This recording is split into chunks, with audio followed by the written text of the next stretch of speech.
ತಮಿಳುನಾಡಿನ ರಾಜಕಾರಣ. ಏನು ತಮಿಳುನಾಡಿನ ರಾಜಕಾರಣ? ಮೇ 4ನೇ ತಾರೀಕಿಗೆ ಚುನಾವಣೆಯ ಫಲಿತಾಂಶ ಬಂದು ಟಿವಿಕೆ ಅಧಿಕಾರಕ್ಕೆ ಬಂದಿದೆ. ಅವತ್ತು ಟಿವಿಕೆಯ ಮುಖ್ಯಮಂತ್ರಿಯಾಗಿ ದಳಪತಿ ವಿಜಯ್, ನೀವು ದೃಶ್ಯದಲ್ಲಿ ಗಮನಿಸ್ತಾ ಇದ್ದೀರಿ.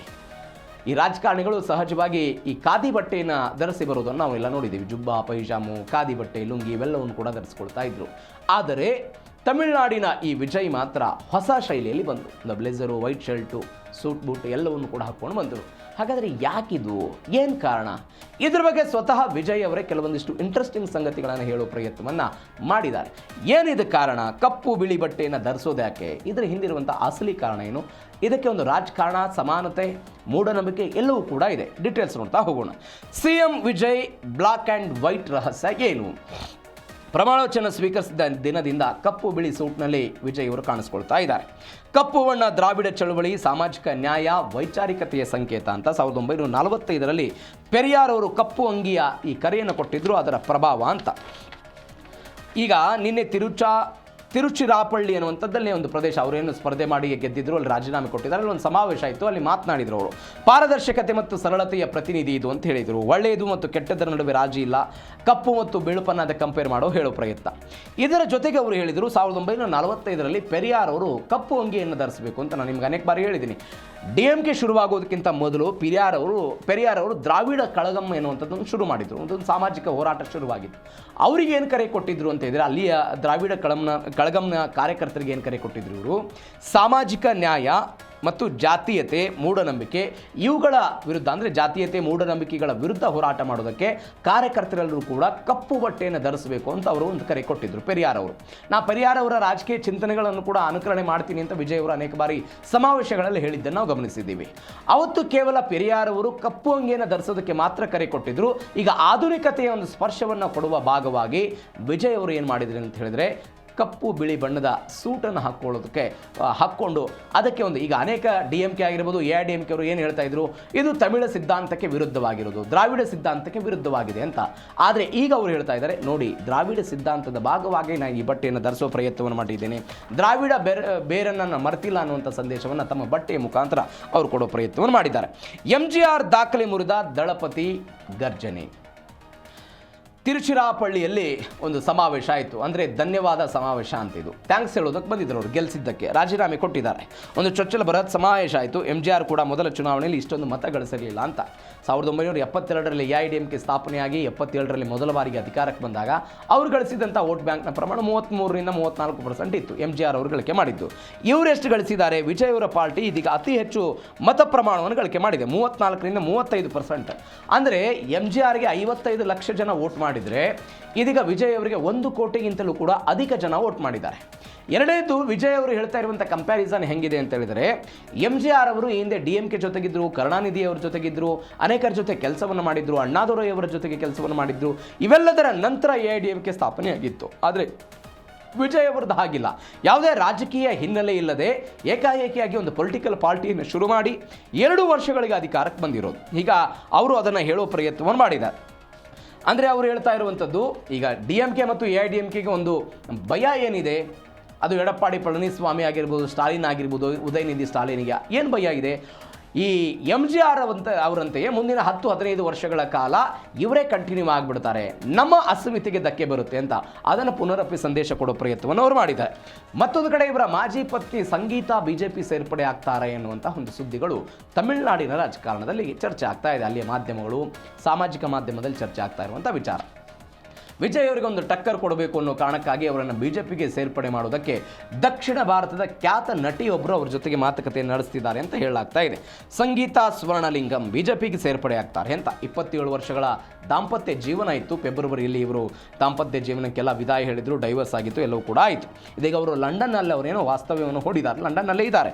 ಇದೀಗ ರಾಜಕೀಯ ತಂತ್ರವನ್ನು ಹೆಣಿಬೇಕು ಅಂತ BJP ಅವರು ಆಲೋಚನೆ ಮಾಡ್ತಿದ್ದಾರೆ. ಅಂದರೆ ಇವರ ಮಾಜಿ ಪತ್ನಿಯನ್ನು BJPಗೆ ಕರೆದುಕೊಂಡು ಬಂದು ಅಲ್ಲಿ ಒಂದು ಪಕ್ಷವನ್ನು ಬೂಸ್ಟ್ ಮಾಡಬೇಕು, ಅದಕ್ಕೆ TVKಗೆ ನಾವು ಕೌಂಟರ್ ಅಟ್ಯಾಕ್ ಮಾಡಬೇಕು ಅಂತ BJPಯಲ್ಲಿ ಇಂಥದ್ದೊಂದು ಚರ್ಚೆಗಳಾಗ್ತಾ ಇದೆ. ಅವರನ್ನು ಸೇರ್ಪಡೆ ಮಾಡ್ಕೊಳ್ಳೋದಕ್ಕೆ ದಕ್ಷಿಣ ಭಾರತದ ಖ್ಯಾತ ನಟಿಯೊಬ್ಬರು ಒಂದು ಪ್ರಯತ್ನವನ್ನು ಪಡ್ತಿದ್ದಾರೆ. ಬಟ್ ಇದೊಂದು ಅಧಿಕೃತವಲ್ಲ, ಅದ್ರ ಬಗ್ಗೆ ಅವರು ಮಾಹಿತಿಯನ್ನು ಕೂಡ ಕೊಟ್ಟಿಲ್ಲ. ಸಂಗೀತ ಅವರು ಕೂಡ ಮಾಹಿತಿಯನ್ನು ಕೂಡ ಕೊಟ್ಟಿಲ್ಲ. ಮತ್ತೊಂದು ಬೆಳವಣಿಗೆ ಏನು ಅಂತ ಹೇಳಿದರೆ, ತಮಿಳುನಾಡಲ್ಲಿ BJPಗೆ ಅಣ್ಣಾಮಲೈ ಗುಡ್ ಬಾಯ್ ಹೇಳಿರೋದು.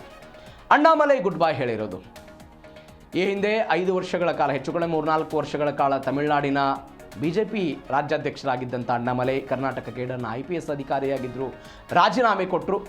ಅದಾದ ನಂತರ ಅಣ್ಣಾಮಲೆಯವರು BJP ಸೇರ್ಪಡೆ ಆದರು. ನರೇಂದ್ರ ಮೋದಿ ನಾಯಕತ್ವ, ಅಮಿತ್ ಶಾ ಅವರ ನಾಯಕತ್ವವನ್ನು ಹಾಡಿ ಹೋಗುಳಿದ್ರು. ಇದೀಗ ಅವರು ರಾಜೀನಾಮೆ ಕೊಟ್ಟಿದ್ದಾರೆ. ನನಗೆ ಭವಿಷ್ಯ ಕಾಣ್ತಿಲ್ಲ ಅಂತೆಲ್ಲ ಹಿರಿಯ ನಾಯಕರ ಮುಂದೆ ಅಳಲು ತೋಡ್ಕೊಂಡಿದ್ದಾರಂತೆ. ಇವರನ್ನು ರಾಜ್ಯಸಭೆಗೆ ಕಳಿಸ್ತಾರೆ, ಆ ಮುಖಾಂತರ ಕೇಂದ್ರ ಸಚಿವ ಸ್ಥಾನ ಕೊಡ್ತಾರೆ ಎನ್ನುವಂಥ ಸುದ್ದಿಗಳೆಲ್ಲ ಬಂದಿತ್ತು. ಅವುಗಳನ್ನು ತಿರಸ್ಕಾರ ಮಾಡಿದ್ದಾರೆ ಅಂತ. ಹೀಗಾಗಿ ಸ್ವತಂತ್ರ ಹಾದಿಯಲ್ಲಿ ಅವರು ಹೋಗ್ತಾ ಇದ್ದಾರೆ. ಒಂದು ಸ್ಥಾನ ಗೆದ್ದಿದ್ದಕ್ಕೆ ಅಣ್ಣಾಮಲೈ ಅವರಿಗೆ ಬೇಸರ ಆಗಿದೆ ಅಂತ. ಒಂದು ಸ್ಥಾನ ಗೆದ್ದಿದ್ದಕ್ಕಿಂತಲೂ ಹೆಚ್ಚಾಗಿ ಅಣ್ಣಾಮಲೈಗೆ ಬೇಸರ ಇದ್ದಿದ್ದು 2026ರ ವಿಧಾನಸಭಾ ಚುನಾವಣೆಯಲ್ಲಿ BJP ಸ್ವತಂತ್ರವಾಗಿ ಸ್ಪರ್ಧೆ ಮಾಡಬೇಕು, ಯಾವುದೇ ಕಾರಣಕ್ಕೂ AIADMK ಜೊತೆಗೆ ನಾವು ಮೈತ್ರಿಯನ್ನು ಮಾಡಿಕೊಳ್ಳಬಾರದು ಎನ್ನುವಂತಹ ಪಟ್ಟನ್ನು ಹಿಡಿದುಕೋತಿದ್ರು. ಈ ಪಟ್ಟನ್ನು ಹಿಡಿದಿದ್ರು. DMK ಮತ್ತು AIADMK ನಾಯಕರ ನಡುವೆ ಬಹಿರಂಗವಾಗಿ ಭ್ರಷ್ಟಾಚಾರದ ಆರೋಪಗಳನ್ನು ಮಾಡಿದ್ರು. ಯಾವ್ಯಾವ ಹಗರಣ ಆಗಿದೆ, ಎಷ್ಟೆಷ್ಟು ಹಣ ತಿಂದಿದ್ದಾರೆ ಎಲ್ಲವನ್ನು ಕೂಡ ಮಾಡ್ಕೊಂಡು ಬಂದಿದ್ರು. ಆದರೆ AIADMK ಮತ್ತು DMK ನಡುವೆ ಜಯಲಲಿತಾ ಕಾಲದಿಂದಲೂ ಕೂಡ BJP ಮೈತ್ರಿ ಇದ್ದಿದ್ದನ್ನು ನಾವು ನೋಡ್ತಾ ಬಂದಿದ್ದೀವಿ. ಹೀಗಾಗಿ ಅದು ಹೈಕಮಾಂಡ್ಗೆ ಸರಿ ಅನ್ನಿಸಲಿಲ್ಲ. ಅದಾದ ನಂತರ ಆ ಸ್ಥಾನದಿಂದ ಅವರನ್ನು ಕೆಳಗಿಳಿಸಲಾಯಿತು, ಬೇರೊಬ್ಬರನ್ನು ತೆಗೆದುಕೊಳ್ಳೋ ಬರೋ ಪ್ರಯತ್ನ ಆಯಿತು. ಅಣ್ಣಾಮಲೈ ತಮಿಳುನಾಡಲ್ಲಿ ಒಂದು ದೊಡ್ಡ ಮಟ್ಟದ ಪಾದಯಾತ್ರೆಯನ್ನೆಲ್ಲ ಮಾಡಿದ್ರು. ಆ ಪಾದಯಾತ್ರೆಯನ್ನು ಕೂಡ ಅದು ಪ್ರತಿಫಲ ಆಗಿತ್ತು. ಆ ಪ್ರತಿಫಲದ ಭಾಗವಾಗಿ ಅಲ್ಲಿ ವೋಟ್ ಪ್ರಮಾಣವೂ ಕೂಡ ಜಾಸ್ತಿ ಆಗಿತ್ತು. ಲೋಕಸಭಾ ಚುನಾವಣೆಯಲ್ಲಿ ಎಲ್ಲ ವೋಟ್ ಪರ್ಸೆಂಟ್ 11.24% ವೋಟಿಂಗ್ ಎಲ್ಲ ಜಾಸ್ತಿ ಆಗಿತ್ತು. ಇದೀಗ ಅವರೆಲ್ಲ ರಾಜೀನಾಮೆ ಕೊಟ್ಟಿದ್ದಾರೆ.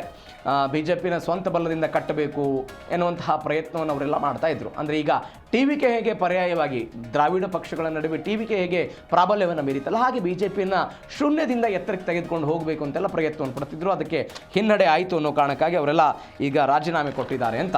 ನೀವು ನರೇಂದ್ರ ಮೋದಿ ಅವರು ತಮಿಳುನಾಡಲ್ಲಿ ಭಾಷಣ ಮಾಡ್ತಾ ಇದ್ದಂಥ ಸಮಯದಲ್ಲಿ ಒಂದು ಮಾತು ಹೇಳಿದರು, ತಮಿಳುನಾಡಿನಿಂದ ಒಬ್ಬ ವ್ಯಕ್ತಿ ಉನ್ನತ ಹುದ್ದೆಗೆ ಏರ್ತಾರೆ ಅಂತ.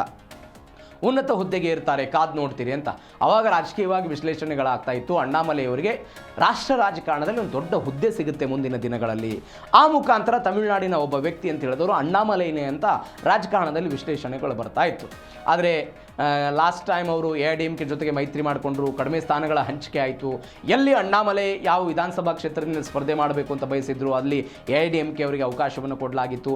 ಈ ಎಲ್ಲ ಬೆಳವಣಿಗೆಗಳ ನಂತರ ಅಣ್ಣಾಮಲೈ ಮತ್ತು BJPಯ ನಡುವೆ ತಿಕ್ಕಾಟಗಳು ಶುರುವಾಯಿತು. ಇವರ ರಾಜೀನಾಮೆ ಚರ್ಚೆಗಳು ಕೂಡ ಶುರುವಾಗಿದ್ದನ್ನು ನೋಡಿದ್ದೀವಿ. ಹೀಗಾಗಿ ಅಣ್ಣಾಮಲೈ ಇವತ್ತು ನಿತಿನ್ ನವೀನ್ ಮತ್ತು BL ಸಂತೋಷ್ ಅವರನ್ನೆಲ್ಲ ಭೇಟಿಯಾಗಿ ಈಗ ಅವರು ರಾಜೀನಾಮೆ ಕೊಟ್ಟಿದ್ದಾರೆ ಎನ್ನುವಂಥ ಸುದ್ದಿಗಳು ಬರ್ತಾ ಇದೆ. ಮತ್ತೊಂದು ಬೆಳವಣಿಗೆ ಏನು ಅಂತ ಹೇಳಿದರೆ, ಅಣ್ಣಾಮಲೈ ಹೊಸ ಪಕ್ಷವನ್ನು ಕಟ್ತಾರಾ, TVKಗೆ ಜೈ ಅಂತಾರ ಅಂತ. ಈಗ ಒಂದು ಜನರೇಷನ್ ಶಿಫ್ಟ್ ಆಗಿದೆ ತಮಿಳುನಾಡು ರಾಜಕಾರಣದಲ್ಲಿ. ಸರಿಸುಮಾರು 1948ರಿಂದ ಅದಾದ ನಂತರ 68ರ ತನಕ ಕಾಂಗ್ರೆಸ್ಸು, 68ರ ನಂತರ 72ರಲ್ಲಿ AIADMK, 77ರಲ್ಲಿ AIADMKಗೆ ಅಧಿಕಾರ, ಅದಾದ ನಂತರ DMK ಮತ್ತು AIADMK ಪೈಪೋಟಿ 2026 ನಡುವೆ. ಇದೀಗ ಒಂದು ಜನರೇಷನ್ ಶಿಫ್ಟ್ ಆಗಿದೆ. ಯುವಕರೆಲ್ಲರೂ ಕೂಡ ವಿಜಯ್ ಅವರ ನಾಯಕತ್ವಕ್ಕೆ ಮನ್ನಣೆ ಹಾಕಿ 108 ಸ್ಥಾನಗಳನ್ನು ಕೊಟ್ಟರು. ಈಗ ಅಣ್ಣಾಮಲೈ ಅವ್ರಿಗೂ ಕೂಡ ಕಾಡ್ತಾ ಇರುವಂಥದ್ದು ಒಂದು ಪ್ರಶ್ನೆ, ನಾನು BJPಯನ್ನು ಕಟ್ಟಿ ಬೆಳೆಸಿ ಒಂದು ರಾಷ್ಟ್ರೀಯ ಸಿದ್ಧಾಂತ, ಇಲ್ಲಿ ತಮಿಳುನಾಡಿನ ಅಸ್ಮಿತೆ, ದ್ರಾವಿಡ ಸಿದ್ಧಾಂತದ ಅಸ್ಮಿತೆ ಇದೆ. ಈ ಸಮಯದಲ್ಲಿ ರಾಷ್ಟ್ರೀಯವಾದವನ್ನು ತೆಗೆದುಕೊಂಡು ಬಂದು ಇಲ್ಲಿ ಪಾರ್ಟಿ ಕಟ್ಟೋದನ್ನು ಸಹಜವಾಗಿ ಕಷ್ಟ ಆಗಬಹುದು ಎನ್ನುವಂಥ ಮನವರಿಕೆ ಅಣ್ಣಾಮಲೈ ಅವರಿಗೆ ಆಗಿರ್ಬೋದು. ಅದನ್ನು ಅವರನ್ನು ಉಳಿಸಿಕೊಳ್ಳುವಲ್ಲಿ BJP ರಾಜಕೀಯ ಕಾರಣಕ್ಕಾಗಿ ವಿಫಲವೂ ಕೂಡ ಆಗಿರ್ಬೋದು. ಇದೀಗ ವಾಟ್ ನೆಕ್ಸ್ಟ್, ಅಣ್ಣಾಮಲೈ ಏನು ಮಾಡ್ತಾರೆ? ಈಗ ಅವರ ಆಲೋಚನೆ ಇರೋದು ಒಂದು ಹೊಸ ಪಾರ್ಟಿಯನ್ನು ಕಟ್ತಾರೆ ಎನ್ನುವಂಥ ಸುದ್ದಿಗಳನ್ನು ಬರ್ತಾ ಇದೆ. ಏನದು ಹೊಸ ಪಾರ್ಟಿ ಅಂತ ಹೇಳಿದ್ರೆ ತಮಿಳು ಫಸ್ಟ್ ಅಂತೆ, ತಮಿಳ್ ಫಸ್ಟ್ ಅಂತ. ಅಂದರೆ ಭ್ರಷ್ಟಾಚಾರವನ್ನು ವಿರೋಧಿಸುವ, ತಮಿಳು ಭಾಷೆ ಮತ್ತು ತಮಿಳು ಅಸ್ಮಿತೆಗೆ ಮೊದಲ ಅಂಕ ಕೊಡುವಂತಹ ಒಂದು ಪಾರ್ಟಿಯನ್ನು ಕಟ್ಟುವುದಕ್ಕೆ ಅಣ್ಣಾಮಲೈಯವರು ಆಲೋಚನೆ ಮಾಡಿದ್ದಾರೆ. ಆ ಮುಖಾಂತರ ಯಶಸ್ವಿ ಆಗ್ತಾರೆ ಎನ್ನುವಂಥ ಚರ್ಚೆಗಳು ತಮಿಳುನಾಡಲ್ಲಿ ಆಗ್ತಾ ಇರೋದು. ಈಗ ನೀವು ಅಣ್ಣಾಮಲೈಯವರ ಸಿದ್ಧಾಂತ ರಾಷ್ಟ್ರೀಯವಾದ, BJPಯನ್ನು ಅದೇ ಕಾರಣಕ್ಕಾಗಿ ಅವರು ಸೇರಿಕೊಂಡಿದ್ದರು. ಅಂದರೆ ಅವರು ತಮಿಳು ಅಸ್ಮಿತೆ ಅಥವಾ ದ್ರಾವಿಡ ಅಸ್ಮಿತೆಯನ್ನು ಸಂಪೂರ್ಣವಾಗಿ ನಾನು ಬಿಟ್ಟಿದ್ದೀನಿ ಅಂತ ಹೇಳ್ತಿಲ್ಲ. ಎರಡೂ ಕೂಡ ಏಕಕಾಲಕ್ಕೆ ಹೋಗಬೇಕು ಅನ್ನುವಂಥ ಆಲೋಚನೆಯಲ್ಲಿ ಅಣ್ಣಾಮಲೈಯವರು ಇದ್ದರು. ಬಟ್ ಅದು ವರ್ಕೌಟ್ ಆಗಲಿಲ್ಲ. ಒಂದು ದೊಡ್ಡ ಪಾದಯಾತ್ರೆಯನ್ನು ಮಾಡಿದರು. 234 ವಿಧಾನಸಭಾ ಕ್ಷೇತ್ರಗಳಿಗೆ ಪಾದಯಾತ್ರೆಗೆಲ್ಲ ಹೋಗಿ ಬಂದರು. ಅಣ್ಣಾಮಲೈ ಅವರ ಬಂದ ನಂತರ ಸ್ವಲ್ಪ ಸೀಟ್ಗಳ ಪ್ರಮಾಣದಲ್ಲಿ ಏರಿಕೆ ಆಗ್ಬೋದು ಎನ್ನುವಂಥ ಚರ್ಚೆಗಳು ಬಂದಿತ್ತು. ಬಟ್ BJP ಹೈಕಮಾಂಡ್ನ ನಿಲುವು ಬದಲಾಗಿತ್ತು. ಈ ನಿಲುವು ಬದಲಾವಣೆಗಳಾದ ನಂತರ ಅಣ್ಣಾಮಲೈ ಅವರು ಕೂಡ ಸಹಜವಾಗಿ ರಾಜಕೀಯ, ಅವರ ತಂದೆಯ ಆರೋಗ್ಯದ ಕಾರಣವನ್ನು ನೀಡಿ ಅವರು ನಾನು ಸಕ್ರಿಯ ರಾಜಕಾರಣದಿಂದ ಹಿಂದೆ ಸರಿತೀನಿ ಅಂತ ಈ ಕಳೆದ 2-3 ತಿಂಗಳ ಹಿಂದೆ ಎಲ್ಲ ಹೇಳಿಕೆ ಕೊಟ್ಟಿದ್ದರು. ಹೀಗಾಗಿ ಸಕ್ರಿಯವಾಗಿ ಭಾಗವಹಿಸಿರಲಿಲ್ಲ. ಈ ತಿಕ್ಕಾಟ ಸಹಜವಾಗಿ BJP ಮತ್ತು ಅಣ್ಣಾಮಲೈ ನಡುವೆ ನಡೀತಾ ಇತ್ತು. ಇದೀಗ ಅದಕ್ಕೆ ಕೊನೆಯ ಅಂತಿಮ ಮುದ್ರೆಯನ್ನು ಒತ್ತಲಾಗಿದೆ. ಇದೀಗ ರಾಜೀನಾಮೆ ಕೊಟ್ಟಿದ್ದಾರೆ. ಒಂದು ಸುದ್ದಿ, TVKಗೆ ಏನಾದರೂ ಸಪೋರ್ಟ್ ಮಾಡ್ತಾರಾ? ಆ ಸಾಧ್ಯತೆಗಳು ಕಡಿಮೆ. ಯಾಕಂದರೆ ಅವ್ರ ಜೊತೆಗೆ ರಜನಿಕಾಂತ್ ಎಲ್ಲ ಸಪೋರ್ಟ್ ಇದ್ದಾರೆ.